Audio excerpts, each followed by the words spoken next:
오늘 이제 로마서 말씀 오늘 5번째입니까? 네, 말씀을 이제 맺도록 하겠습니다. 사람의 의, 하나님의 의. 사람의 의는 사람의 의가 쌓여갈 때마다 헤쳐지고 분쟁이 나고 잘난 사람, 못난 사람 자꾸만 더 드러나서 슬픔과 혼란과 메마름이 거기에 감돕니다. 그래서 결국에는 어떤 광경이 되냐면 에스골 골짜기에 뼈만 있고 먼지만 풀풀 나는 생명이라고는 조금도 없는 그러한 광경이 결론적으로 남게 되는 것이 사람의 의라는 것, 우리가 몇 시간 동안 자세히 배웠습니다. 근데 하나님의 의는 뭐냐면 여기 3절에 보세요. 10장 3절에 보니까 하나님의 의를 모르고 자기 의를 세우려고 힘써 하나님의 의에 복종하지 아니하였느니라. 그런 반면에 4절 그리스도는 어떻게 해요? 그 다음 모든 믿는 자에게. 그리스도는 너에게예요? 아니면 지금 그 당시에 이 편지를 받았던 로마 교회의 교인들 너희들이에요? 아니면 모든 믿는 자예요? 네, 모든 믿는 자예요. 그때 말씀을 받은 자, 그리고 구약의 믿음 안에서 죽은 자들, 또 여러분과 저같이 예수를 나중에 복음을 전해 듣고 믿게 될 하나님이 창세 전에 예정한 모든 믿는 자, 그 모든 믿는 자에게 뭐를 이루기 위하여? 의를 이루기 위하여 뭐가 되셨답니까? 율법의 마침이 되시니라. 마침이 되시니라. 의를 이루기 위하여. 한국말이 좀 어렵습니다. 의를 이룬다는 말이 뭔가 쉽게 얘기하면 의가 되기 위하여.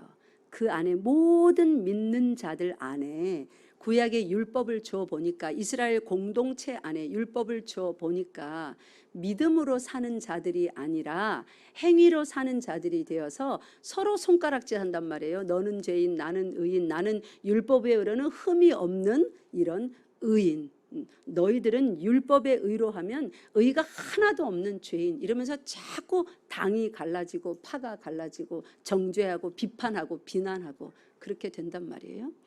그래서 이 하나님을 믿는 자들이 한 덩어리가 돼야 되는데 예수를 머리로 한 한 몸, 교회, 회중이 되어야 되는데 교회는 되지 않고 모래알처럼 흩어져 버리는 거예요. 그래서 그 모든 믿는 자에게 의가 되기 위하여, 그러니까 그들의 행위로 의를 쌓아가는 게 아니라, 그래서 여러분 의는 쌓는 게 아닙니다. 불교 이런 데는 적선을 하죠. 적선이 뭐예요? 선을 쌓아가는 거예요. 적재한다 이런 말 하죠. 그죠? 뭘 쌓는 걸. 쌓아서 어떤 그 해탈의 경지, 그들의 의겠죠. 그의 경지에 이르러서 이 고뇌의 세상, 이 고해의 바다 같은 인생에서 이제 해탈을 하는 거예요. 윤회의 고리에서 이제 빠져나가는 거예요. 의는 그러나 절대로 그렇게 해서 쌓아서 닿을 수 없는 높이에 있습니다.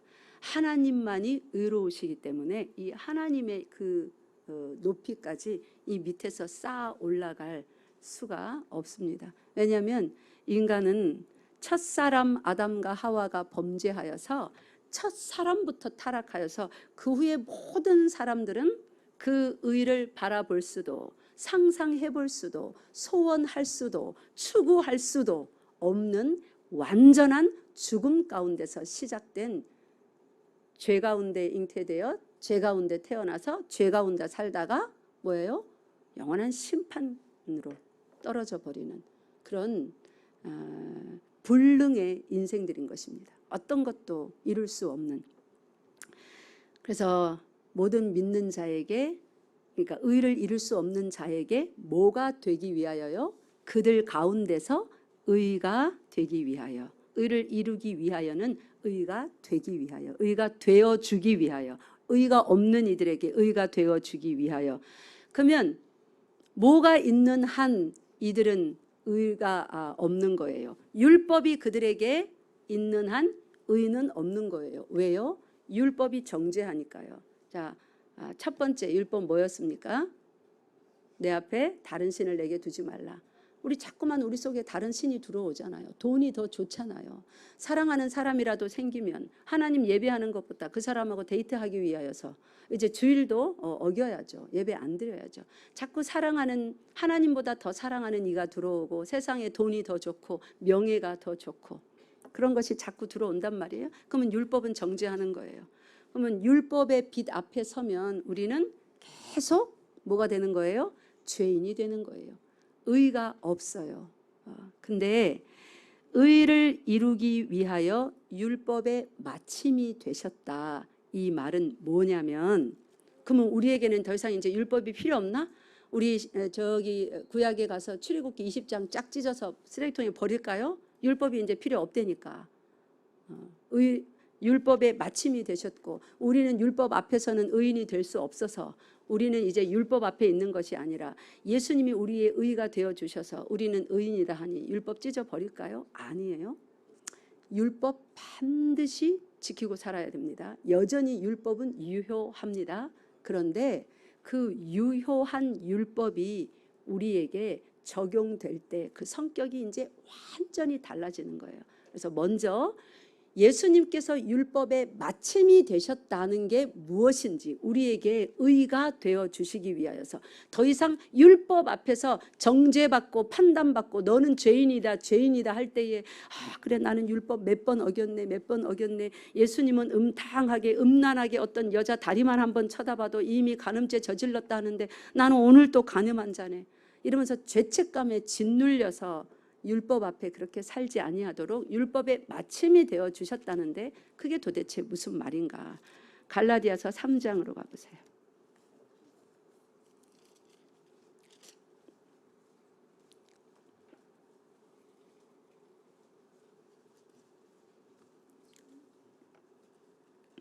갈라디아서 3장 여기 19절에 보면 율법이 뭐래요? 율법이 무엇이냐? 범법함으로 더하여진 것이라. 그러니까 율법은 누구에게 준 거예요? 아무 죄도 없는 의인들에게 준 것이 아니라 누구에게요? 죄인들에게, 범법자들에게 무엇이 죄인지 가르쳐 주려고. 그러면 죄를 안 지었을 때 가르쳐 줘야지. 죄를 안 지지. 이미 다 죄 지었는데 이미 범죄자들인데 범죄자들에게 뭐가 죄인지 가르쳐 줄 필요가 있을까요? 그렇잖아요. 그죠? 상식적으로 생각해 보면 죄를 안 지었을 때 율법을 줘서 죄 안 짓도록 해야지. 이미 다 죄 지어 버렸는데 죄인인데 그들에게 이 율법을 주는 이유가 뭐예요? 이미 죄인인데. 네? 이제 여기 보세요. 율법은 무엇이냐? 범법함으로 더해진 것이 아니냐. 근데 18절에 올라가니까 하나님의 약속으로 말미암아 아브라함에게 주신 것이라. 그 유업이 율법에서 난 것이면 약속에서 난 것이 아니니라. 이게 또 무슨 말이에요? 그 유업 말하는 기업 말하고 우리 창세기에서 배운 거 그러면 생각해 봅시다. 율법이 주어지기 전에 무엇부터 주어졌냐면 아브라함에게 뭐가 주어졌어요? 따라하세요. 약속, 언약. 무슨 약속이요? 큰 민족 이룬다는 그죠? 자녀들이 얼마나 많대요? 하늘의 별과 같이 바다의 모래와 같이. 그렇게 굉장히 큰 축복을 받아서 큰 민족을 나라를 이루는 그런 복을 주셨습니다. 근데 그 복을 다 받아 누리려면 어떻게 해야 되는 거예요? 하나님의 말씀대로 지키고 행하며 살아야 되는 거예요. 근데 하나도 못 지키는 이스라엘로 이제 나타났습니다. 이제 출애굽기에 보면은 전혀 안 지키고 온갖 우상 숭배 다 하며 뭐 자기 자식 낳아서 아들이면 나일강에 빠뜨려 죽여라 하니까 실제로 애기 낳아서 빠뜨려서 자기 살자고 애를 죽여버리기까지 하는 그런 죄까지 지으며 사는 백성들로 타락을 해버렸습니다. 그러니까 완전히 정신이 죽은 거죠. 천륜까지 져버리는 그런 죄인들에게 하나님은 무엇을 계속 지켜가시는 거예요? 약속을, 당신이 주신 약속을 지키시는 거예요. 그러면 약속을 지키시려면 약속은 축복의 약속이니까 이들의 자손이 많아진다는 것은 존귀 영화, 부귀 영화 모두입니다. 그리고 생명이 계속 되어야 됩니다. 그 부귀 영화를 누려야 되니까. 살다가 죽어버리면 부귀 영화 못 누리잖아요. 그래야 그게 복된 거지. 여러분 만약에 여러분이 오늘 복권에 당첨돼서 10억이 여러분 계좌에 딱 들어왔어요. 너무 좋겠죠. 근데 오늘 저녁에 자는데 갑자기 뭐가 이상해서 응급실에 갔더니 몇 시간 후에 죽는데요. 그게 복입니까 10억이? 차라리 안 받은 것만 못하죠. 그죠? 이를 갈며 죽을 겁니다. 그러니까 하나님이 그런 부귀 영화를 약속을 해줬어도 생명이 단명을 해버리면 그는 누릴 수가 없어요. 그죠? 못 받은 것보다도 더 비참합니다.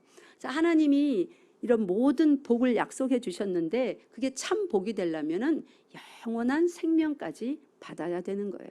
근데 하나님은 그 언약을 해 주셨습니다. 그런데 그 언약을 받은 백성이 전부 다 죄인이라서 다 죽을 지경에 처해진 거예요. 그럴 때 죽을 지경에 처해진 그들을 애굽에서 그러면 싹 하나님이 그들 위에다가 이스라엘 위에다가 뭘 내려야 되는 거예요. 네? 흑암 재앙 또 뭔 재앙 내릴까요? 메뚜기 재앙 이 재앙 다 내려야 되죠. 그들에게 물이 다 피가 되게 하고 마지막에 무슨 재앙이요? 장자뿐만 아니라 모든 생명이 있어 땅에 기식하는 모든 것들은 다 죽여야죠. 누구의 때처럼? 노아의 때처럼. 맞잖아요. 그죠?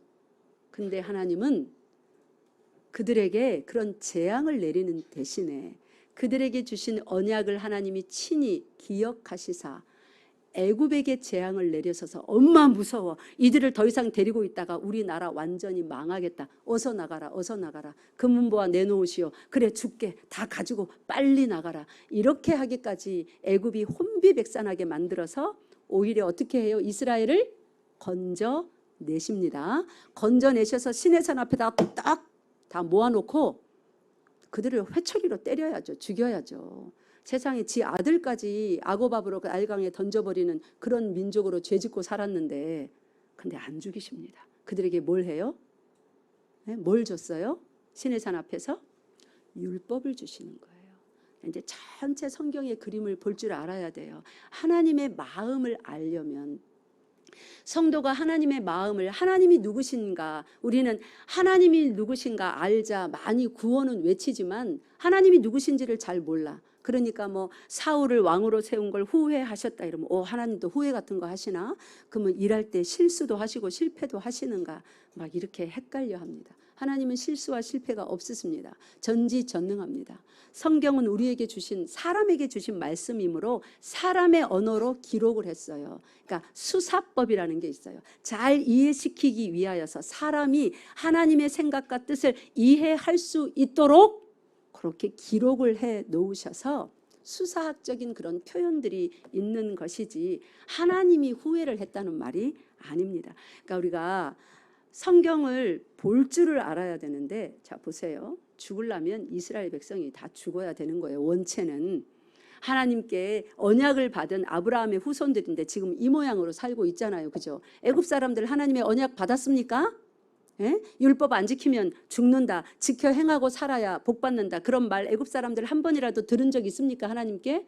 그러니까 그들이 벌 받을 게 아니라 이스라엘이 벌 받아야죠. 근데 벌을 주시지 아니하고 건져내셔서 시내산 앞에다 딱 놓으시고 율법을 주시는 거예요. 율법은 뭐 하는 거라고요? 탐욕이 죄라고 안 했으면 뭐가 죄인지도 몰라요? 탐욕이 죄인지도 모른대요. 근데 율법을 주셔서 이제 뭘 드러내시는 거예요?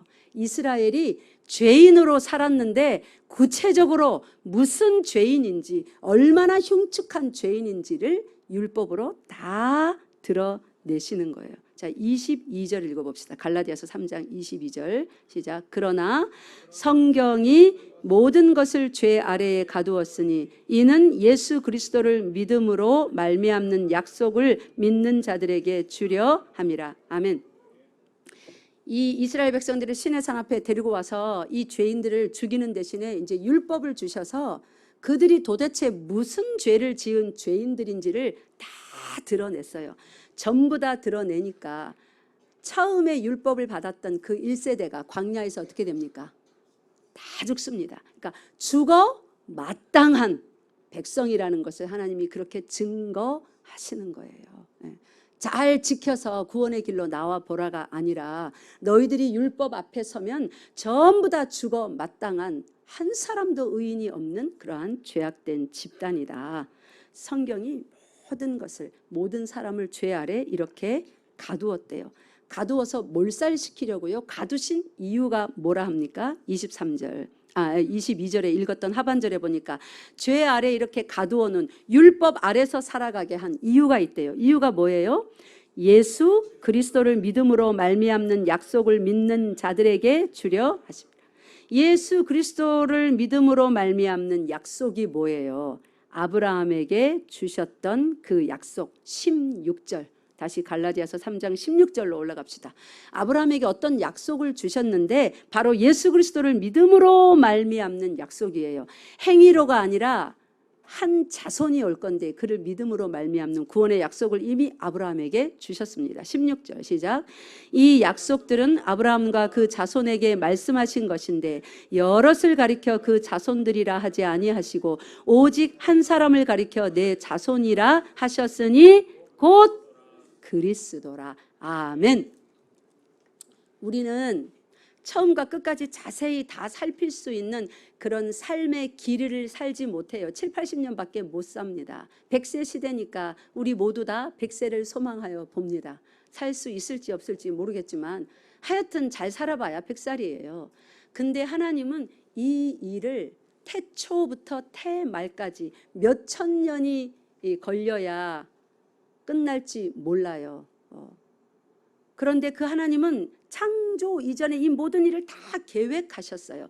계획하시고 이렇게 지금 행하시니까 그 행하시는 일을 그 출애굽 관련하여서 우리가 몇 가지만 살펴보니 성경을 읽을 때 여기 읽고 또 설명 듣고 올라가서 그거 읽으니까 아, 그 말이 그 말이구나. 또 설명 듣고 밑에 내려와서 그거 읽으니까 아, 그게 그거구나. 또 설명 듣고 다른 책에 가서 그래서 이렇습니다 하니까 그렇구나. 이제 이렇게 이해를 하게 되는 거예요. 그러니까 하나님의 큰 빅픽처죠. 구속사의 그 그림을 우리는 한눈으로 볼 수 있는 지혜가 없어요. 그래서 성경을 배워야 되는 거예요. 지식의 말씀이 들어오면 성령께서 조명하여 주시면 그것이 우리에게 지혜의 말씀이 됩니다. 죽은 지식으로 남아있지 아니하고. 그래서 이제 이해를 하게 되는 거예요. 자, 그러면 원래 죽어야 되는 건 이스라엘 백성인데 왜 안 죽이신 거예요? 따라하세요. 그들에게 언약을 주셨기 때문에. 예, 행위로 말미암는 것이 아니라 약속된 자손 그리스도 그 한 자손을 믿음으로 말미암아 없는 구원. 그러면 아까 우리 로마서 10장 3절에 4절에 그리스도는 모든 믿는 자에게 의를 이루기 위하여. 자, 모든 믿는 자에게, 이 말을 제가 갈라디아서와 출애굽 상황을 설명하면서 말씀드렸습니다. 모든 믿는 자는 누구입니까? 내가 믿습니다 이런 자 아니에요. 자기는 그 믿는 자가 될 줄도 알지 못하는 사람들이 대부분입니다. 여러분과 제가 그 믿는 자가 될 줄로 미리 알았습니까? 몰랐습니다. 믿고서 예배드리며 배우고 또 배워보니 아, 내가 이 믿는 자가 되기로 언제 예정이 된 거예요? 창조 이전부터 예정이 되어 있었구나. 그런데 내가 그 하나님의 오묘하신 계획도 모르고 내 머리로 믿어졌다가 안 믿어졌다가 안 믿을란다 다시 믿을란다 왔다리 갔다리 그러면서 살았는데 하나님은 절대로 나를 놓으시지 않겠구나. 말씀을 배워가면서 이제 깨달아 가는 거예요. 그러니까 여기 로마서 10장에 모든 믿는 자에게 의를 이루기 위하여, 이것을 여러분 잘못 오해하면 그래 믿습니다 믿습니다 하면 된다, 제가 믿겠습니다, 이 사람의 열심이 꼭 보태진 것 같아요. 그래서 열심히 믿으라 하면 그들 가운데 예수님이 의가 되어주신다. No. 여기에는 사람의 열심이 하나도 없는 0%입니다. 하나님의 계획과 하나님의 열심과 하나님의 능력으로 믿는 자들을 만들어 가십니다. 만들어 가시는데 그 믿는 자가 결국 믿는 자가 되는 것은 또 그들의 열심 어린 율법 지킴이 아니라 누구요?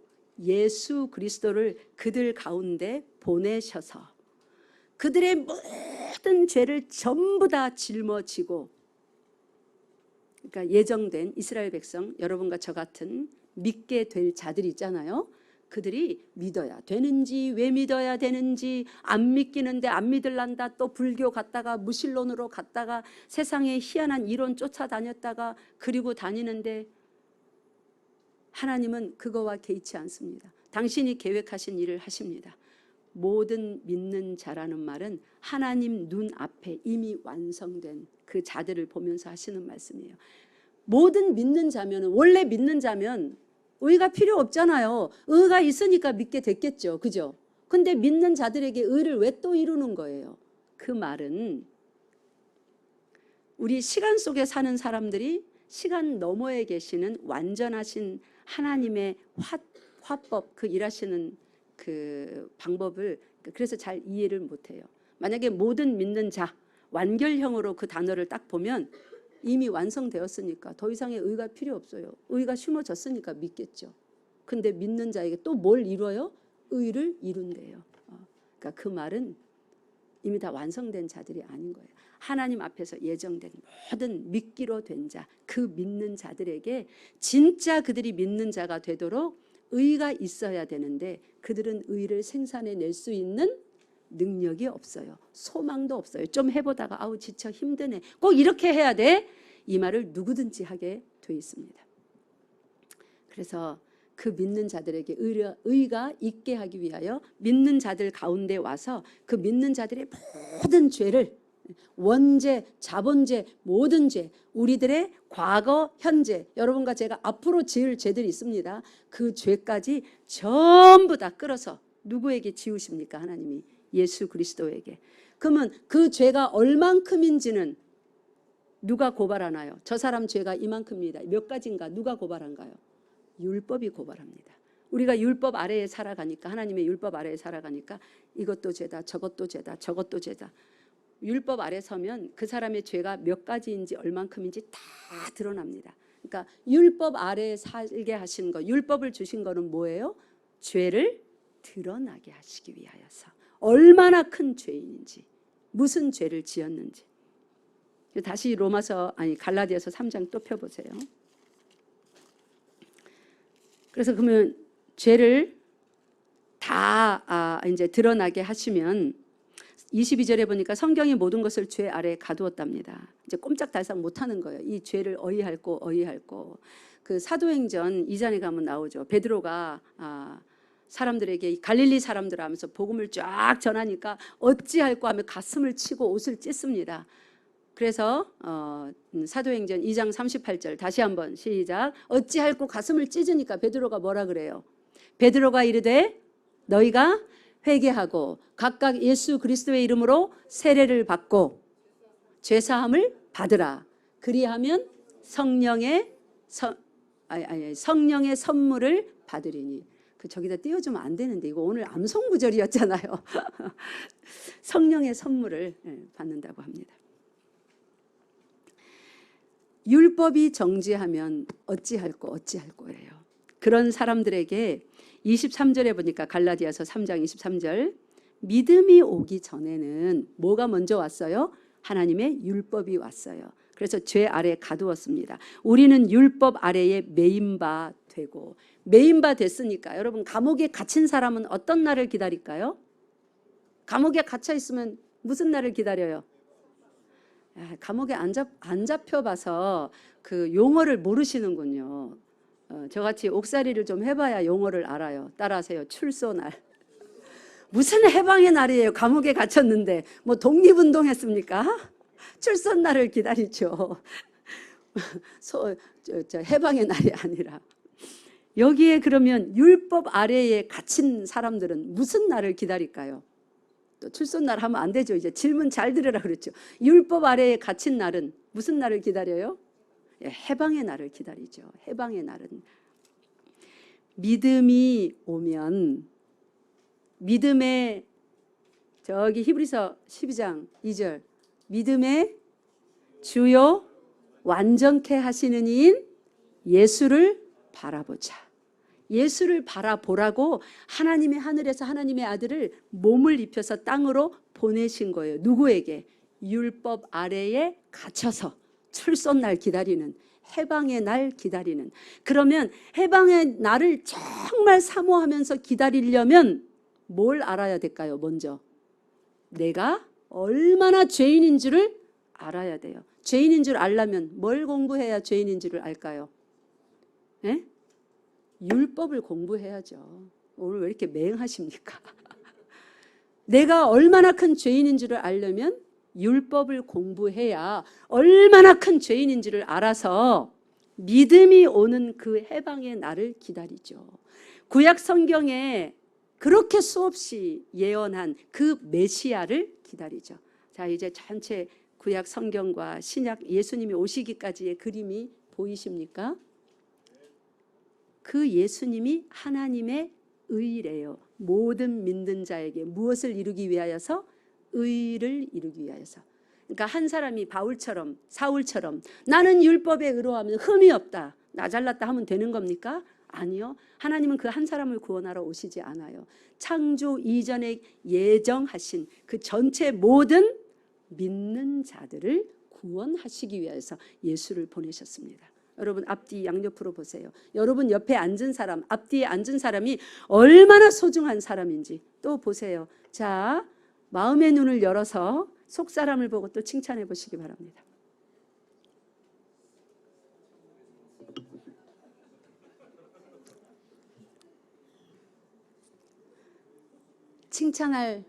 칭찬할 거리가 좀 보입니까? 아직도 잘 안 보여요?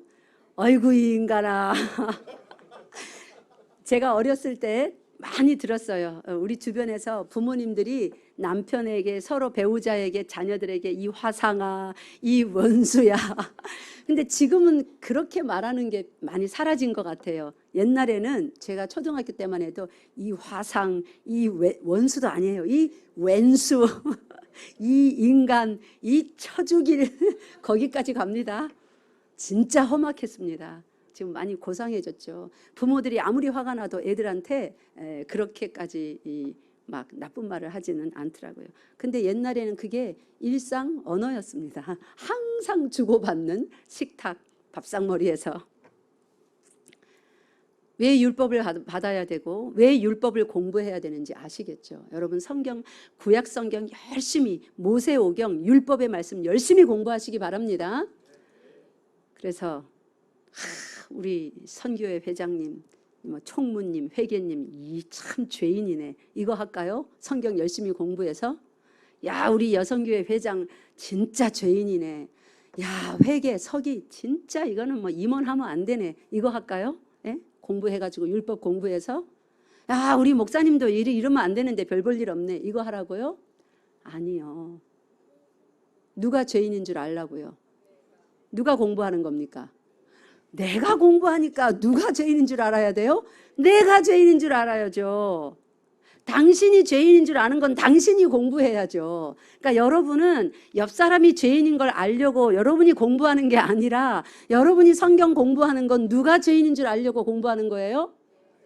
근데 왜 열심히 성경 읽고 공부해놓고 옆 사람이 얼마나 죄인인 줄을 그렇게 빠삭하게 잘 아시는 거예요? 그 참 이상하죠.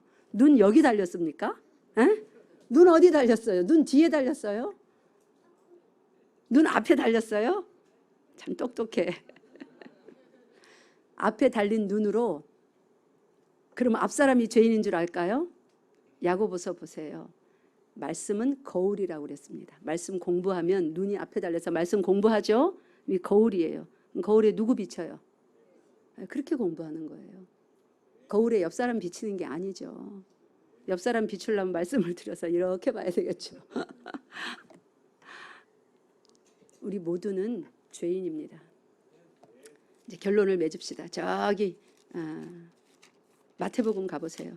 제가 마태복음, 누가복음, 마태복음 18, 19, 20, 마태복음 5장까지 너무나 깊고 오묘한 말씀을 주셔서 준비해놨는데 오늘은 그 길로 인도 안 하시고 딴 길로 인도하시니 오늘은 딴 길로 가서 말씀을 맺고, 오늘 준비한 말씀은 다음 시간에 가면 여러분이 실망하시니까 다른 날 설교하고 다음 시간에는 로마서 이제 그 다음으로 내려갑니다.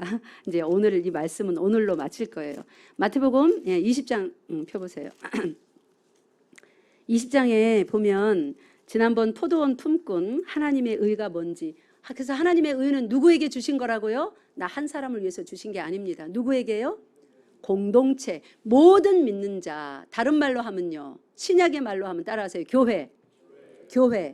구약의 말로 하면요, 이스라엘, 회중, 뭐 그렇게 나오죠. 총회. 그래서 이 교회에게 주신 거예요. 예수 믿는 것은 내가 믿는 게 아니에요. 우리가 믿는 거예요. 예수님이 기도를 가르쳐 주실 때 하늘에 계신 나의 아버지입니까? 우리의 아버지. 우리에게 일용할 양식을 주시고, 누구 죄예요? 내 죄를 용서해 주세요? 아니요. 어떻게 해요? 우리 죄를 용서해 주시고, 내가 시험에 들지 않게 해요? 아니요. 우리가 시험에 들지 않게.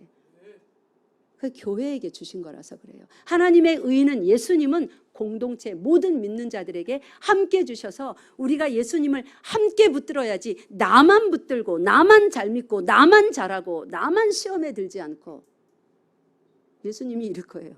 너 뭐하냐 거기서 혼자서. 우리나라에는 그런 사람이 없는데 너 뭐하냐? 나 예수 믿고 있는데요. 그런 예수는 어디서 발견했니? 예수님이 그랬을 거예요. 마태복음 20장에 보면 그 품꾼의 비유 끝머리에 16절 보세요. 시작.